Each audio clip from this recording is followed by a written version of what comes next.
Every week, so much happens in your own country that it's often hard to keep track of the news at home, let alone around the world. So the Global Summary is our weekly rundown of the biggest news events from the last 7 days. In the next 8 minutes, I'm going to walk you through some of the biggest news stories, but we'll be moving fast. So if you want to find out more about any of the stories, then there's article recommendations in the description. This week's biggest stories include Mexico's 85 murdered politicians, the 8,000 migrants that Morocco allowed into Spain, and the Israel-Palestine Ceasefire. Before we start though, make sure you're subscribed and ring the bell to be notified every time we put out a new global news video. Thanks for your support. The biggest news in this episode comes out of Israel and Palestine, with the two reaching a ceasefire towards the end of last week, following over a week of violence and more than 230 deaths. While we won't go into exactly what happened to cause the violence last week, as we already discussed this in a full explainer video already, we will look at exactly how the conflict has, at least for the time being, come to a halt. Well, firstly, it's important to consider that the ceasefire was agreed with the help of a number of other countries and international organisations, including Egypt, Qatar, the US, and the UN. While we know who was involved with the negotiations for the ceasefire, we don't actually know for sure what the terms of the ceasefire are, as they're being kept under wraps.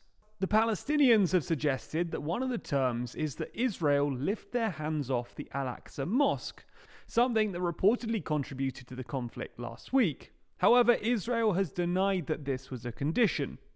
Another reported condition of the ceasefire was for a crossing point to be established into Gaza.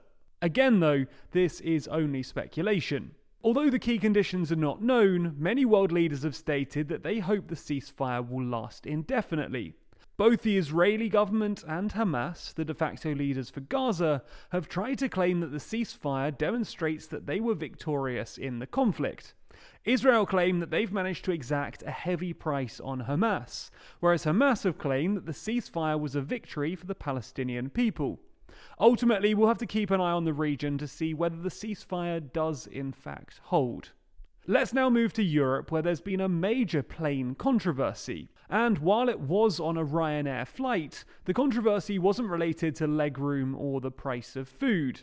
No, this specific flight was scheduled to fly between Greece and Lithuania, before being redirected to Minsk, Belarus.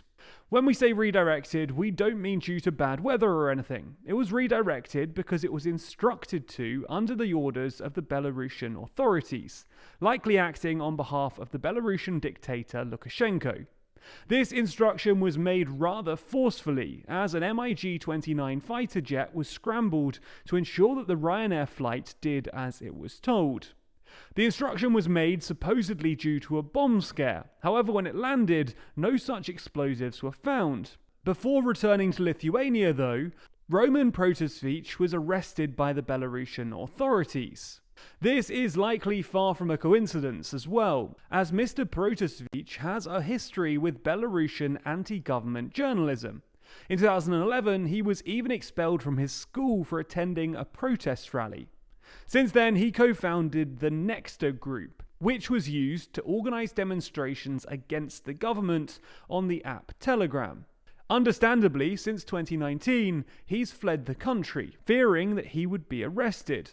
And it seems that Lukashenko used the fact that his flight was passing over Belarusian airspace to his advantage, and according to the Belarus press service, personally instructed the fighter jet to escort the Ryanair flight to Minsk airport. Mr. Protasevich now faces the death penalty in Belarus, as he's been charged with terrorism. Many international leaders have condemned Lukashenko's actions, with Latvia and Lithuania claiming that the airspace above Belarus is no longer safe, and the Polish Prime Minister claiming that hijacking a civilian plane is an unprecedented act of state terrorism that cannot go unpunished. Exactly what sanctions will be applied by foreign powers on Belarus is as yet unknown, but we'll be releasing a full video about this on the TLDR EU channel tomorrow, so make sure you subscribe. There's a link in the description. In the last few days, Spain has sent thousands of military officials to Ceuta, one of their 2 autonomous cities on the north coast of Africa, in response to a major migrant crisis in the city. In just 36 hours, 8,000 would-be migrants arrived in Ceuta, a city with a population of only 85,000 itself. In response, 3,000 troops arrived in the city to deal with the humanitarian nightmare, but the bigger issue is the politics of the region. These two cities have always been difficult for Spain. As official Spanish territory, and as such linked to the EU, they've been a target for migrants for years, hoping to find an easy route into Europe. As such, Spanish and Moroccan authorities have worked together to secure the border and prevent too many entrants. However, this relationship has recently broken down, with Spain admitting Moroccan politician Brahim Ghali for COVID treatment without notifying Morocco. Ghali is a controversial figure in Morocco, campaigning for the independence of Western Sahara, a territory which Morocco partially occupies. In response to Spain's action, Morocco seemingly attempted to send a message, with their ambassador remarking, "Actions have consequences." This is yet another example of the growing tensions between Spain and Morocco, as the African nation has become more bold, attempting to strengthen their control in the region and over Western Sahara. But we'll have to monitor the situation and let you know what happens next. This might be the global summary, but let's discuss something intergalactic. Last week, China landed a rover on Mars, having been circling the planet since February 10th, making China only the second nation in history to land a mission on the planet. This actually came as a surprise to many, with the event not being widely publicized, likely because the country thought their odds of success were fairly low. This marks another success for the Chinese National Space Administration, and sees the country increase their influence on the stars. In fact, they're attempting something which hasn't been done for decades, returning a cache of samples back to Earth, with China planning to return the samples in around 2028 to 2030. Early tests from the mission seem good too, with the rover driving for the first time over the weekend, using solar power and controls from Earth to determine its route. Staying with China, the country's recently rejected the Pentagon's request for a high-level meeting between the two to discuss Taiwan.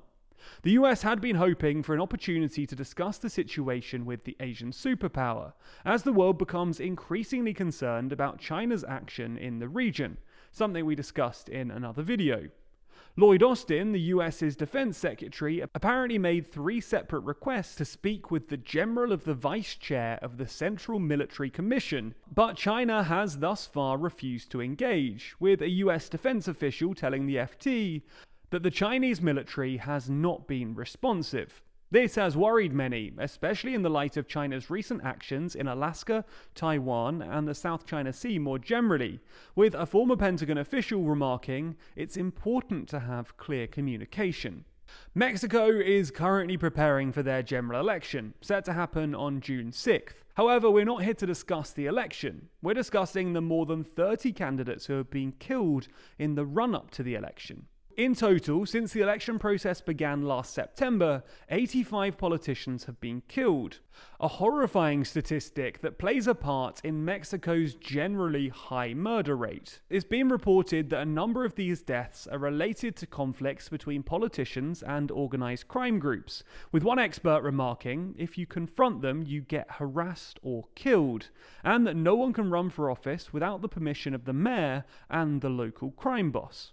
Despite running on a platform of reducing violence and murder rates, the current Prime Minister seems to have been widely unsuccessful thus far, with 2/3 of those surveyed in the country disapproving of his handling of the crisis, which has been going on since the 2006 war on drugs began.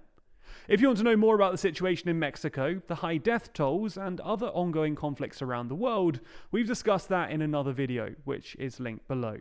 Let's end with some good news though.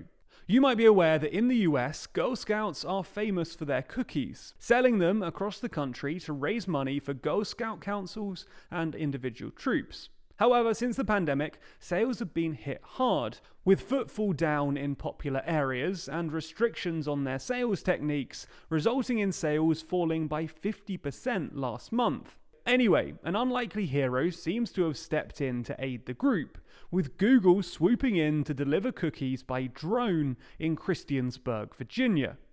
Conveniently, Christiansburg is the only town in the US to have a residential drone service, and these drones are able to facilitate orders across the area. And using the Wing app, residents are now able to pick up Girl Scout cookies too. So those were some of the biggest global news stories from the last week, and if 8 minutes wasn't enough for you, then there's links to further reading in the description. If you think we missed anything, then comment below the stories you'd like to see us cover in future episodes. Make sure you're subscribed to the channel and ring the bell icon to be notified every time we release a new video. Special thanks to our Patreon backers who make videos like this one possible. And if you want to see your name at the end of videos, then you too can back us on Patreon. The link to that is in the description.